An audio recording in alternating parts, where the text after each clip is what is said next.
नमस्कार। आकाशवाणी कटक आंचलिक संवाद पढ़ुछंती मलय रंजन मिश्र। मुंबई रे चलिथिबा विश्व दृश्य श्राव्य मनोरंजन शिखर सम्मेलन वेब्स 2025 आज उद्यापित हेउछि। चलचित्र निर्माण एवं सांस्कृतिक कार्यक्रम उपरे आज स्वतंत्र आलोचना अनुष्ठित हेब। निर्मातांको जोड़िबा देश जोड़िबा प्रसंग आधार आयोजित ଏହି ଚାରିଦିନିଆ ଶିଖର ସମ୍ମିଳନୀକୁ ଗତ ଗୁରୁବାର ଦିନ ପ୍ରଧାନମନ୍ତ୍ରୀ ନରେନ୍ଦ୍ର ମୋଦି ଉଦ୍ଘାଟନ କରିଥିଲେ। ଗଣମାଧ୍ୟମ ମନୋରଞ୍ଜନ ଏବଂ ଡିଜିଟାଲ ଉଦ୍ଭାବନ କ୍ଷେତ୍ରରେ ଭାରତକୁ ଏକ ବିଶ୍ୱସ୍ତରୀୟ ପେଣ୍ଠସ୍ଥଳୀ ଭାବେ ଗଢ଼ି ତୋଳିବା ଲକ୍ଷ୍ୟ ନେଇ ଏହି ଶିଖର ସମ୍ମିଳନୀ ଅନୁଷ୍ଠିତ ହେଉଛି। ରାଜ୍ୟରେ ପାରମ୍ପରିକ ଖେଳର ପୁନରୁଦ୍ଧାର ଲକ୍ଷ୍ୟ ନେଇ ବ୍ଲକ ସ୍ତରରେ ଷ୍ଟାଡିୟମ ନିର୍ମାଣ କରିବାକୁ ସରକାର ନିଷ୍ପତ୍ତି ନେଇଛନ୍ତି ବୋଲି ମୁଖ୍ୟମନ୍ତ୍ରୀ ମୋହନ ଚରଣ ମାଝୀ କହିଛନ୍ତି।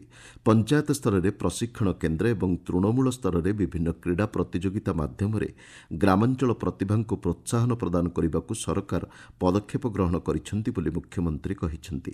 ମୁମ୍ବାଇରେ ଚାଲିଥିବା ୱେବ୍ସ 2025ରେ ସ୍ୱଦେଶୀ କ୍ରୀଡ଼ା ଭାରତରୁ ବିଶ୍ୱ ମଞ୍ଚ ପର୍ଯ୍ୟନ୍ତ ଯାତ୍ରା ଶୀର୍ଷକ ଅଧିବେଶନରେ ଗତକାଲି ଯୋଗଦେଇ मुख्यमंत्री ଏହା କହିଛନ୍ତି। ଆମ ଓଡ଼ିଶାରେ ଗ୍ରାମାଞ୍ଚଳ କ୍ରୀଡ଼ା ପ୍ରତିଭାକୁ ଆଗକୁ ଆଣିବା ପାଇଁ ଜାତୀୟ ସ୍ତରରୁ ନ୍ୟାସନାଲ ସ୍ତରକୁ ନେବା ପାଇଁ ଭିତ୍ତିଭୂମିର ଯେଉଁ ଆବଶ୍ୟକତା ଅଛି ସେଥିପାଇଁ ଆମେ ବଜେଟରେ ପ୍ରବନ୍ଧନ ରଖିଛୁ। ପ୍ରତି ଗାଁରେ ଖେଳ ପଡ଼ିଆ ହେବ, ପ୍ରତି ପଞ୍ଚାୟତରେ ମିନି ଷ୍ଟାଡିୟମ ହେବ, ପ୍ରତି ବ୍ଲକରେ ଷ୍ଟାଡିୟମ ହେବ, ଜିଲ୍ଲାରେ ବହୁତ ବଡ଼ ଷ୍ଟାଡିୟମ ହେବ।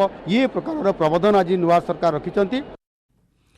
କଟକ ଖାନନଗର ଅଞ୍ଚଳରେ ଏକ ନିର୍ମାଣାଧୀନ ପୋଲର ସ୍ଲାବ୍ ଖସିପଡ଼ିବାରୁ 3 ଜଣଙ୍କର ମୃତ୍ୟୁ ହୋଇଛି।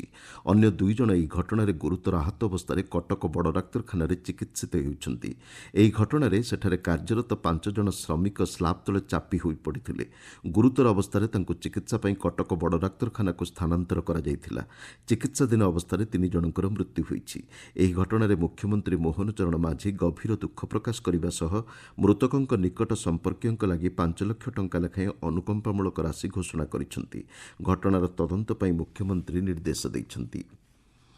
ଗ୍ରୀଷ୍ମ ପ୍ରକୋପକୁ ଦୃଷ୍ଟିରେ ରଖି ଆସନ୍ତାକାଲି ମୁଖ୍ୟମନ୍ତ୍ରୀଙ୍କ ଅଭିଯୋଗ ଶୁଣାଣି କାର୍ଯ୍ୟକ୍ରମ ବନ୍ଦ ରହିବ।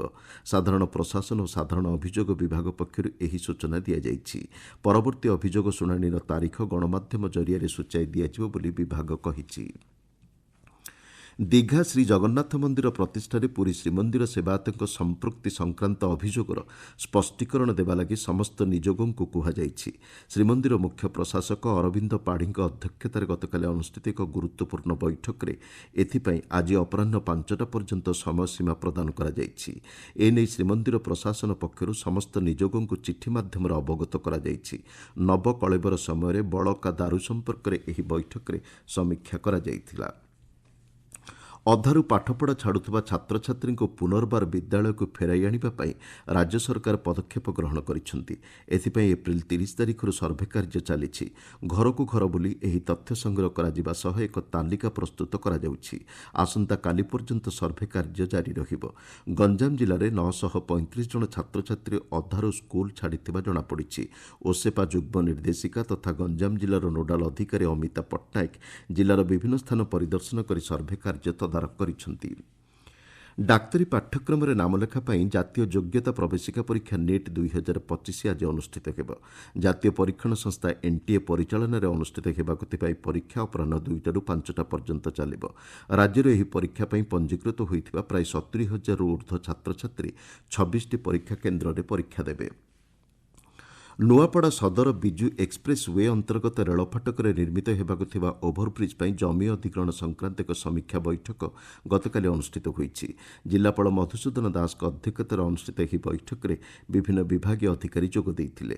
238 କୋଟି ଟଙ୍କା ବ୍ୟୟ ଅଟକଳରେ ନିର୍ମିତ ହେବାକୁ ଥିବା ଏହି ଓଭରବ୍ରିଜ୍ ପାଇଁ ଅଧିଗ୍ରହଣ ହେବାକୁ ଥିବା ଜମି ପରିମାଣ, ଦିଆଯିବାକୁ ଥିବା କ୍ଷତିପୂରଣ ରାଶି ବାବଦରେ ବୈଠକରେ ବିସ୍ତୃତ ଆଲୋଚନା ହୋଇଛି। FC Goa Kalinga Super Cup football title ହାସଲ କରିଛି। ଭୁବନେଶ୍ୱର କଳିଙ୍ଗ ଷ୍ଟାଡିୟମଠାରେ ଗତକାଲି ଖେଳାଯାଇଥିବା ଫାଇନାଲ ମ୍ୟାଚ୍ରେ ଏଫ୍ସି ଗୋଆ 3-0 ଗୋଲରେ ଜାମସେଦପୁର ଏଫ୍ସିକୁ ପରାସ୍ତ କରିଛି। ଦ୍ୱିତୀୟ ଥର ପାଇଁ ଏଫ୍ସି ଗୋଆ ଏହି ଟୁର୍ଣ୍ଣାମେଣ୍ଟ ବିଜୟୀ ହୋଇଛି। ରାଜ୍ୟର ବିଭିନ୍ନ ଅଞ୍ଚଳରେ ଗତ ସନ୍ଧ୍ୟାରେ କାଳବୈଶାଖୀର ପ୍ରଭାବରେ ବିଜୁଳି ଘଡ଼ଘଡ଼ି ସହ ପ୍ରବଳ ଝଡ଼ବର୍ଷା ଏବଂ କୁଆପଥର ବୃଷ୍ଟି ହୋଇଥିଲା।